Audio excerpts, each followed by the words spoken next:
Հարց մեծերին ու փոքրերին։ Քանի անգամ եք դուք դիտել Disney-ի հայտնի ջրահարսը մուլտը կամ օրինակ հայտնի Aquaman ֆիլմը։ Իսկ ձեզնից քանիսն են նկատել, թե իրականում ինչ գաղտնիք է թաքնված Disney-ի այս հայտնի մուլտֆիլմում։ Հիշում եք այս ստորջրյա աշխարհը եւ օվկիանոսի հատակին ապրող քաղաքակրթությունը։ Այս ստորջրյա աշխարհը իրականում կոչվում է Ատլանտիդա եւ այն բոլորովին էլ Disney-ի հորինած աշխարհը չէ, այլ իրականում մարդկության ամենամեծ առեղծվածներից մեկը։ Ասում են մեզնից շատ առաջ իրականում ապրել է քաղաքակրթություն Ատլանտիդայում, քաղաքակրթություն, որը եղել է այնքան զարգացած, որ մենք կարող ենք միայն երազել։ Այս մարդիկ կարողացել են թռչել լուսին ու տիեզերք այն ժամանակ, երբ մնացած մարդիկ նոր սովորել են կրակ ստանալ, ու նրանք ունեցել են այնպիսի առաջադեմ տեխնոլոգիաներ, որոնց մենք նոր միայն մոտենում ենք։ Իսկ հետո մեկ գիշերում եղել է ջրհեղեղ ու Ատլանտիդան անցել է օվկիանոսի հատակը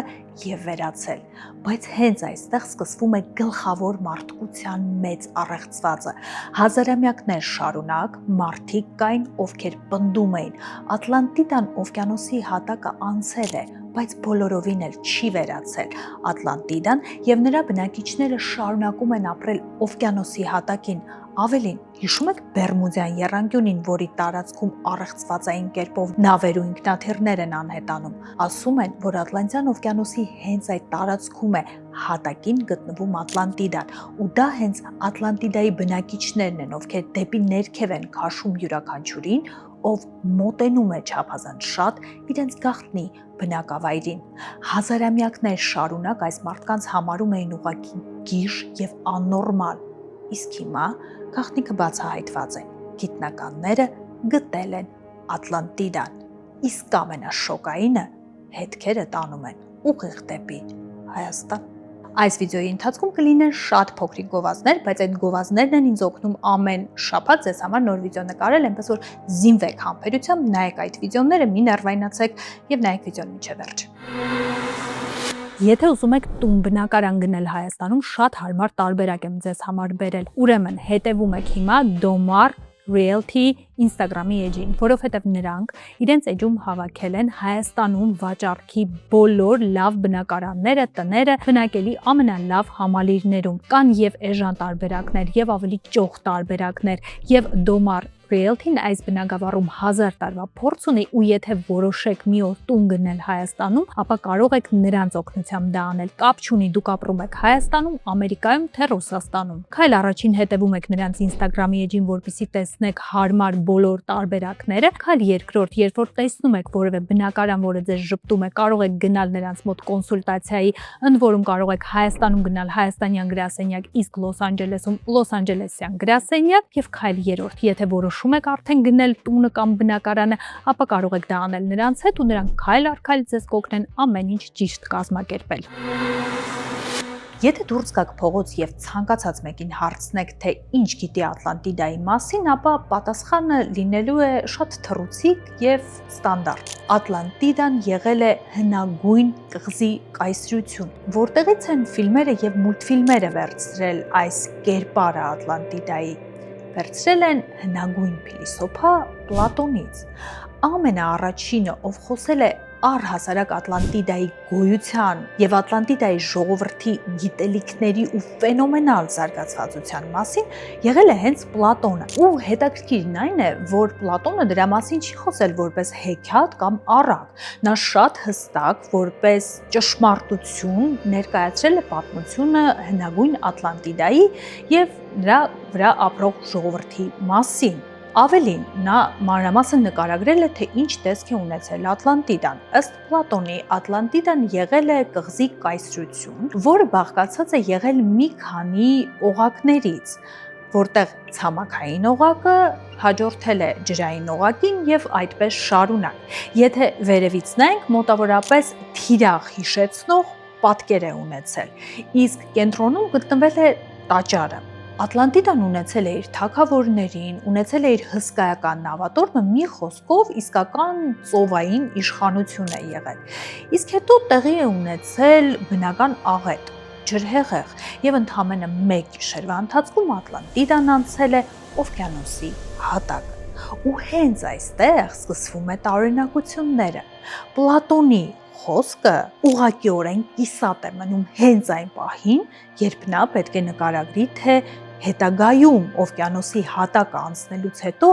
ինչ է տեղի ունեցել Ատլանտիդայի եւ նրա բնակիչների հետ։ Այսինքն, որպեսզի ճիշտ հասկանաք, ոչ թե գրությունը ուղղակի բացավարտ ունի կամ ուղղակի կիսատ է մնացել, այլ կիսատ բառի վրա ընդհատվել է տպավորություն է, որ ինչ որ մեկը ուղղակի խանգարել է Պլատոնին շարունակել իր շարադրանքը եւ պատմել ողջ ճշմարտությունը։ Ու հենց այս տարօրինակությունն էր պատճառը, որ մի խումբ մարդիկ հարյուրամյակներ շարունակ իրենց տեղը չէին գտում եւ չէին հավատում, որ նման զարգացած քաղաքակրթությունը ուղղակի մի գիշերում անցել է օվկիանոսի հատակը։ Այդ հիմա ենք մենք զարմանում, որ մոտավորապես մեր երեխաների սերունդը արդեն ապրելու է ռոբոտների դարաշրջանում։ Իսկ ինչ եթե մեզանից հազարամյակներ առաջ արդեն եղել է քաղաքակրթություն, որը այդ զարգացածության պիկին է հասել, սա ուղղակի ֆանտաստիկ հայտնագործություն կարող էր լինել։ Ու սպասեք վիդեոյի վերջին, որովհետև այս հայտնագործությունը իրականում տեղի է ունենում։ Եգիպտոսում Աբիդոս քաղաքում տաճարներից մեկի առաստաղին գտնվում է հին որմնանկար։ Եվ երբ այս որմնանկարի նախշերը ուսումնասիրում են, ուղղակի ֆանտաստիկ մի բան են նկատում։ Դրանց վրա պատկերված պատկերներից մեկը չափազանց նման է ուղղաթիռի։ Ավելին, երբ ավելի մանրակրկիտ հայացքով ես նայում, նկատում ես, որ ուղղաթիռից բացի այնտեղ կա նաև ինքնաթիռի, սուզանավի եւ տանկի պատկերներ։ Հարց է առաջանում, որտեղից հին եգիպտացիները պետք է իմանային առհասարակ տանկի, ուղղաթիռի եւ ինքնաթիռի գոյության մասին, որ մի հատ էլ պատկերեին դրանք որմնանկարի վրա։ Հետևությունը մեկն է։ Եգիպտացիները դրանց մասին իմացել են շատ ավելի զարգացած եւ շատ ավելի հնագույն քաղաքակրթությունից, որը ապրել է նրանցից առաջ եւ որոնցից մնացած մարդիկ հասել են մինչև Եգիպտոս եւ այս գիտելիքները հասցրել են մինչև Եգիպտոս։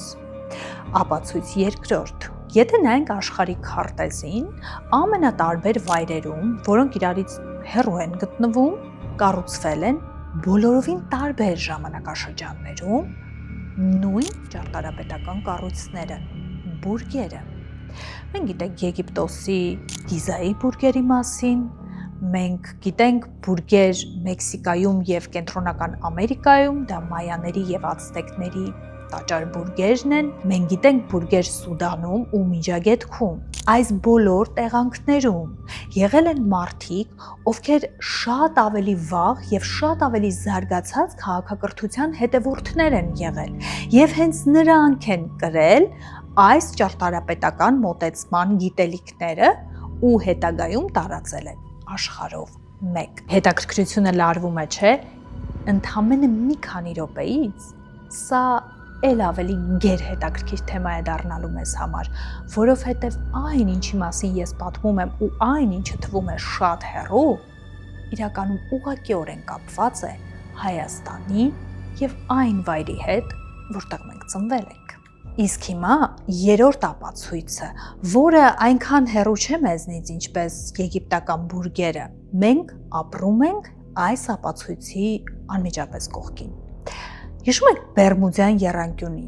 Իդեպ Բերմուդյան եռանկյունու առեղծվածի մասին ես շատ հետաքրքիր վիդեո եւս նկարել եմ ու այն նույնպես իմ ալիքում է։ Բերմուդյան եռանկյունին, ով չգիտի, կարճ ասեմ, դա այն տարածքն է, որ գտնվում է Ֆլորիդայի, Բերմուդների եւ Պուերտո Ռիկոյի արանքում։ Եվ սա աշխարհի ամենամիստիկ եւ վտանգավոր տեղերից մեկն է, որտեղով անցնող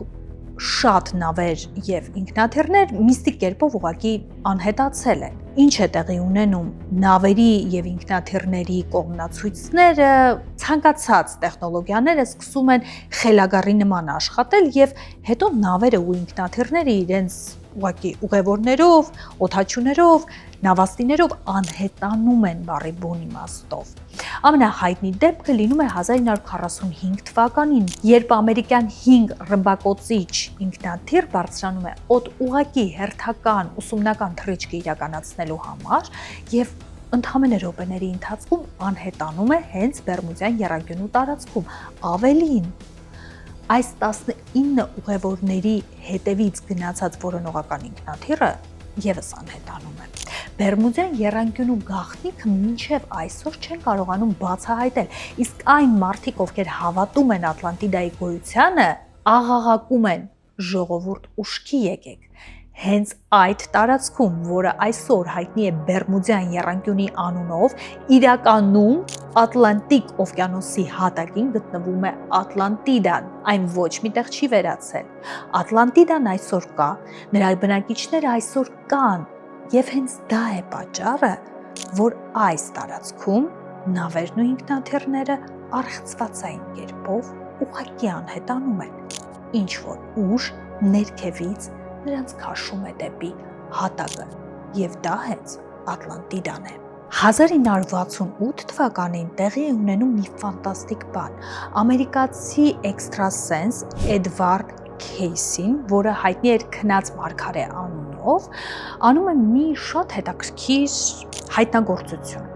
Նա սովորաբար քնած տրանսի մեջ էր հայտնվում եւ սկսում էր տարբեր մարգարեություններ անել։ Եվ ահա 700 անգամ մոտավորապես Քեյսին տարբեր ժամանակներում խոսում է Ատլանտիդայի մասին։ Եվ հերթական անգամ Ատլանտիդայի մասին խոսելու ընթացքում նա ասում է, որ մոտավորապես 1968-69 թվականներին Ատլանտիդայի մի մասը բարձրանալու է օվկիանոսի հատակից, եւ նա նույնիսկ նշում է տեղը՝ Բիմինի կղզի։ Ու հիմա ամենաֆանտաստիկը, 1968 թվականին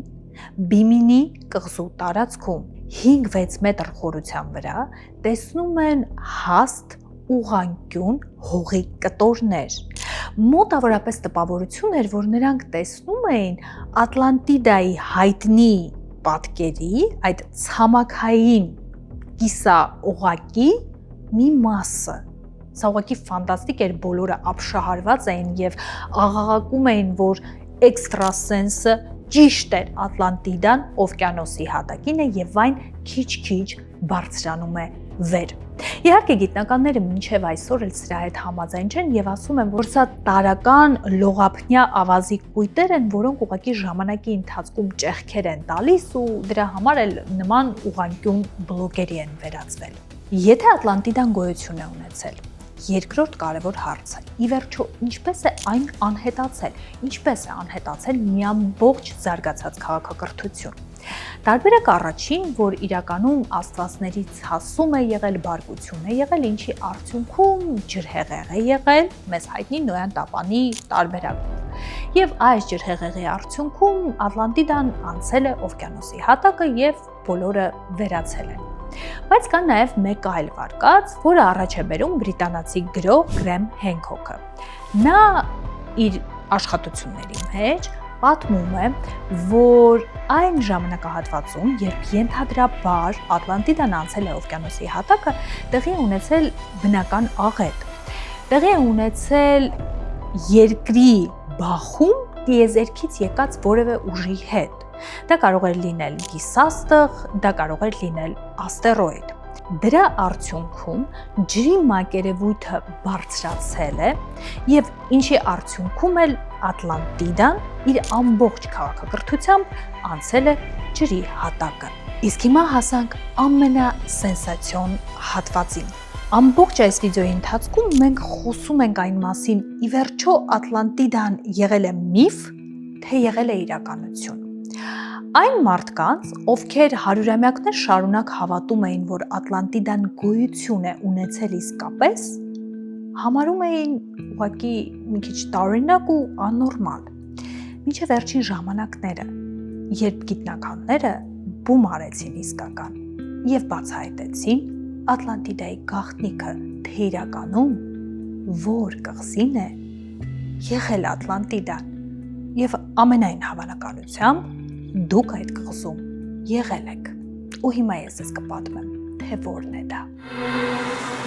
Մի պահ շեղվենք թեմայից շատ արագ։ Նկատել եք, որ երբեմն անում եք օրինակ բոթոքս ու արդյունքը շատ արագ անցնում է։ Կամ օրինակ անում եք որևէ պրոցեդուրա մաշկի խնամքի համար, որը բոլորը գովում են, բայց դուք դրա արդյունքը չեք տեսնում։ Իսկ գիտեք դա ինչից է, որովհետև այսօր էսթետիկ բժշկության մասնագետները բարի բուն իմաստով ամեն քայլափոխին են ու շատ հաճախ մենք ընտրություն ենք անում առաջնորդվելով գնով։ Գնում ենք այնտեղ, որտեղ ավելի էժան է։ Իսկ բացեմ գաղտնիք, էժան գնի հետևում շատ հաճախ լինում են պրոդուկտներ, որոնք խառնում են ջրի հետ ու դրա համար էլ ազդեցությունը արագ անցնում է։ Կամ լինում են մասնագետներ, ովքեր չգիտեն ընդհանրապես աշխատել ձեր դեմքի անատոմիայի հետ։ Ես գտել եմ վայր, որտեղ նախ adekvat գներ են, երկրորդ լավ պրոդուկտներ են, երրորդ ժամանակակից ապարատներ են ու ամենակարևորը մասնագետներ են, ովքեր գիտեն աշխատել դեմքի հետ։ Ես ինքս գնում եմ այնտեղ ու դրա համար հանգիստ ձեզ եմ խորհուրդ տալիս Բրբանկում գտնվող Savant Aesthetics էսթետիկ բժշկության կենտրոնը, հասցեն ու հեռախոսահամարը տեսնում եք ձեր էկրանին։ Եվ այսպես Ատլանտիդայի հավանական տարբերակը թե որտեղ է գտնվում Սանտորինի կղզին է։ Կղզի, որը հայտնի է իր սպիտակ գեղեցիկ տներով եւ կապույտ տանիքներով։ Կղզի, որտեղ հավանաբար ձեզնից շատերը հանգստացել է եւ լուսանկարվել է։ Հիմա ինչու են որոշ գիտնականներ, հնագետներ եւ աշխարհագետներ համարում, որ իրականում հենց Սանտորինին է եղել Ատլանտիդան։ Մի շատ պարզ բացատրությամբ։ Նախ, երբ որ վերևից նայում ես Սանտորինի կղզու պատկերին, ապա ընդհանրությունները եւ նմանությունը Պլատոնի նկարագրած Ատլանտիդա կղզու հետ բավականին մեծ են։ Երկրորդ ու ամենակարևոր բանը։ Սանտորինիի պատմությունը երբ ուսումնասիրում ես, հասկանում ես, որ հնագույն ժամանակներում Սանտորինին ի սկզբանե կոչվել է Ֆերա։ Այստեղ 1600 տարի առաջ մեր թվարկությունից տեղի է ունենում հսկայական հրաբխային պայթյուն, մարդկության պատմության ամենահզոր հրաբխային ժայթքումներից մեկը։ Սրա արդյունքում բարձրացրած մոխիրը այնքան հսկայական է լինում, որ հասնում է ընդհուպ մինչև Եգիպտոս։ Ինչ տեղի ունենում։ Այս ժայթքման արդյունքում կղզու կենտրոնական հատվածը բառի բուն իմաստով անցնում է ջրի տակ։ Այս ժայթքումի արդյունքում ոչնչանում է մի ամբողջ քաղաքակրթություն։ Հարևան Կրետե կղզու վրա ապրող Մինոսյան կոչվող ժողովուրդը ուղղակի այս ժայթքումից հետո անհետանում է։ Իսկ այս ժողովուրդը եղել է այդ տարածաշրջանում, այս ժամանակաշրջանում, այսինքն բրոնզե դարում, ամենազարգացած քաղաքակրթությունը ունեցող ժողովուրդը, որը հսկայական նավատորմ ուներ, իշխանություն ուներ, մի խոսքով իսկական կղզի կայսրություն էր հիշեցնում նրանց տարածքը եւ նրանց ժողովուրդը։ Իսկ հիմա եկեք հիշենք Պլատոնի պատմությունը Ատլանտիդայի մասին։ Նմանությունը եւ զուգահեռները ակնհայտ են։ Պատմություն կործանված կղզու մասին եւ պատմություն կործանված քաղաքակրթության մասին, որը եղել է առաջադեմ եւ զարգացած։ Նմանությունը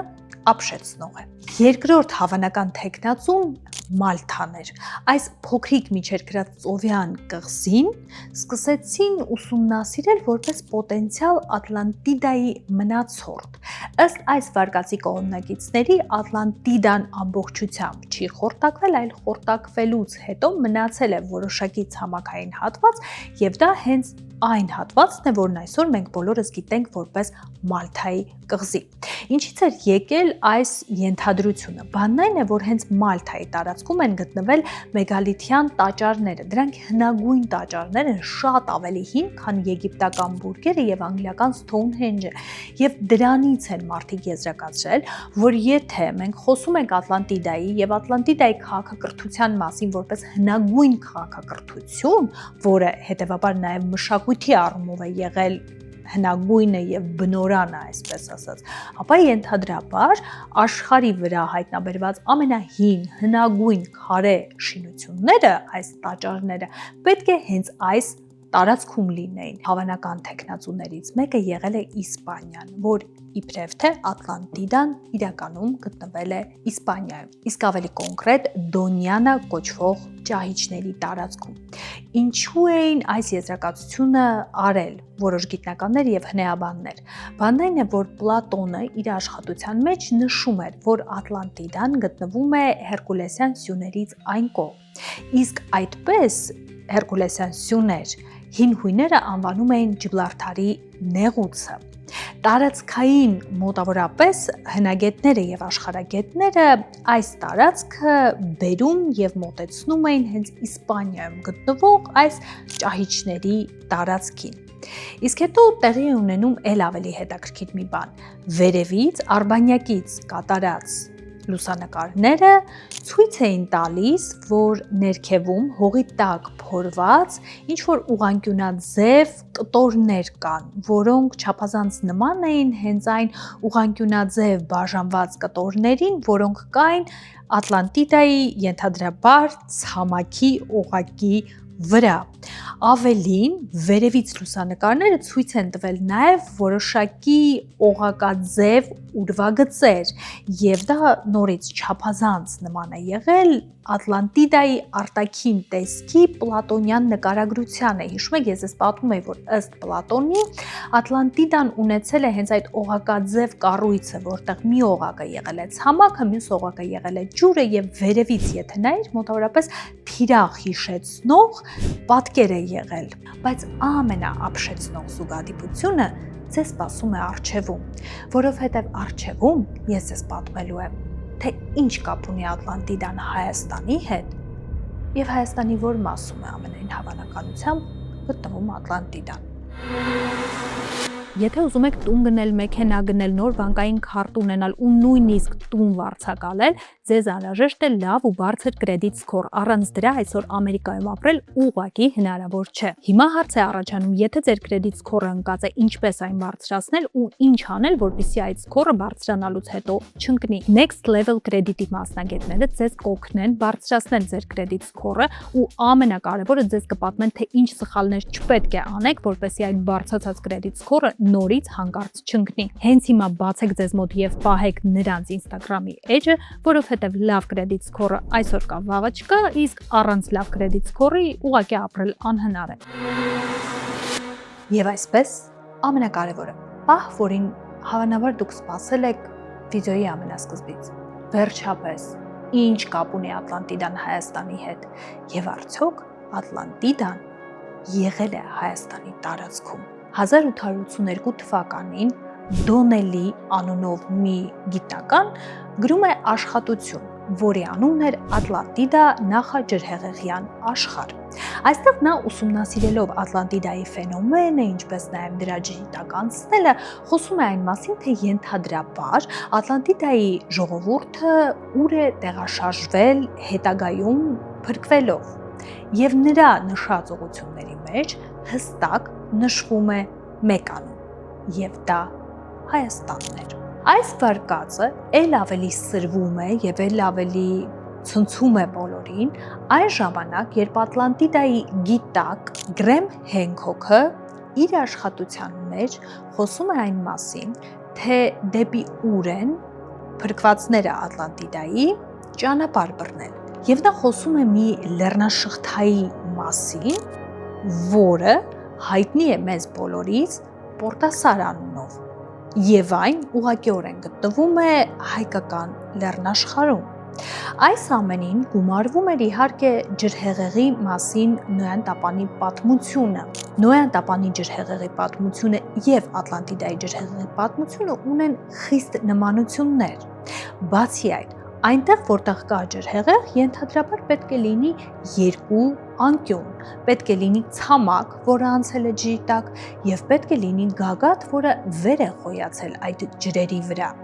Հիմա, եթե գագաթը կա եւ դա հայոց Սուրբ Լեռն է, Հարարատն է, ապա հարց է առաջանում, որն է ցամաքը, որ անցել է ջրի տակ։ Ու հենց այստեղ գիտնականներ կան, որ պնդում են, ցամաքը այդ հենց Ատլանտիդան է եղել։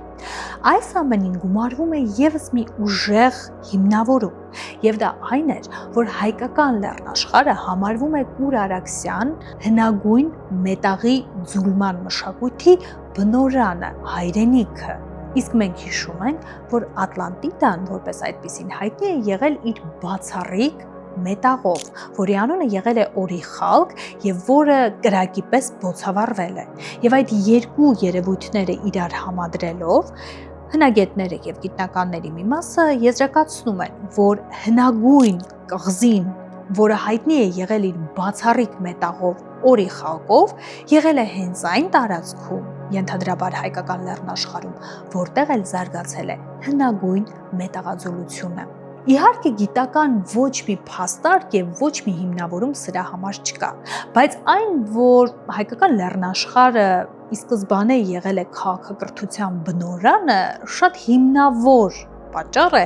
հավատալ, որ գուցե այս թեորիայի մեջ ինչ-որ ճշմարտություն կա։ Բայց երևի թե ամենակարևոր պահը,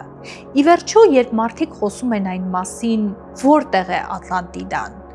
Սանտորինիում, Մալթայում, Իսպանիայում, Հայաստանում, խելքի մոտ եզրակացություն երևի թե անում են այն գիտնականները, ովքեր առաջ են տանում հետևյալ թեորիան. Ատլանտիդա իրականում մեկ կղզու պատմություն չէ։ Ատլանտիդան իրականում մի քանի քաղաքակրթությունների եւ մի քանի կղզիների պատմության արձագանքը կարծես լինի, որը հասել է Պլատոնին ժամանակին եւ Պլատոնը դա գրի է առել։ Ու երևի թե վաղուց մենք մեր մարդկության կյանքի ընթացքում գտել ենք Ատլանտիդան։ Ուղղակի մենք չենք հասկացել, որ գտել ենք հենց այն նույն պատմությունը կամ հենց այն նույն քաղաքակրթության հետքը, որի մասին ժամանակին խոսել է Պլատոնը։ Եվ մենք շարունակում ենք փնտրել հենց այն մեկ առեղծվածային Ատլանտիդան, որի մասին ենթադրաբար գրել է հնագույն հույն փիլիսոփան։ Ես սպասում եմ ձեզ կոմենտներում, Ատլանտիդան այն թեման է, որը դասական թեմաների շարքում է, Բերմուդյան եռանկյունի, եգիպտական բուրգեր եւ այդ բոլոր վիդեոների կոմենտներում դուք ուզում եք, որպեսզի ես Ատլանտիդայի մասին վիդեոն անպայման նկարեի, ինձ հետաքրքիր է ձեր կարծիքը, գրեք կոմենտներում։ Դուք կարծում եք, որ Ատլանտիդան իրականում միֆ է, առասպել է, հեքիաթ է եւ նման բան գոյություն չի ունեցել, թե դուք վստահ եք, որ իսկապես ժամանակին եղել է քաղաքակրթություն, որը կամ մեր նման զարգացած է եղել, կամ նույնիսկ մեզնից ավելի է զարգացած եղել, ուղղակի վերացել է եւ մենք այսպես ասած զրոյից ենք ամեն ինչ նորից սկսել։ Եկեք քննարկում անենք կոմենտներում, իմ կարծիքը ես կգրեմ առաջին կոմենտի մեջ, սպասում եմ ձեզ այնտեղ, խնդրում եմ անպայման լայքել այս վիդեոն, ձեզնից դա ընդհանրապես ոչինչ չի տանում, իսկ ինձ համար դա շատ կարեւոր է։ Subscribe եղեք, բաժանորդագրվեք իմ ալիքին, որովհետև մենք պետք է միասին հասնենք 200,000 բաժանորդի, քիչ է մնացել եւ իհարկե եթե կարող եք միացեք իմ Patreon-ին, սկանավորելով այս QR կոդը, դառնալով իմ Patreon-ը եւ ամսական փոքրիկ գումարով օգնելով, որպեսզի ես ձեզ համար ավելի շատ վիդեոներ նկարեմ։ Մինչեւ նոր վիդեո, թեմաներ առաջարկեք կոմենտներում։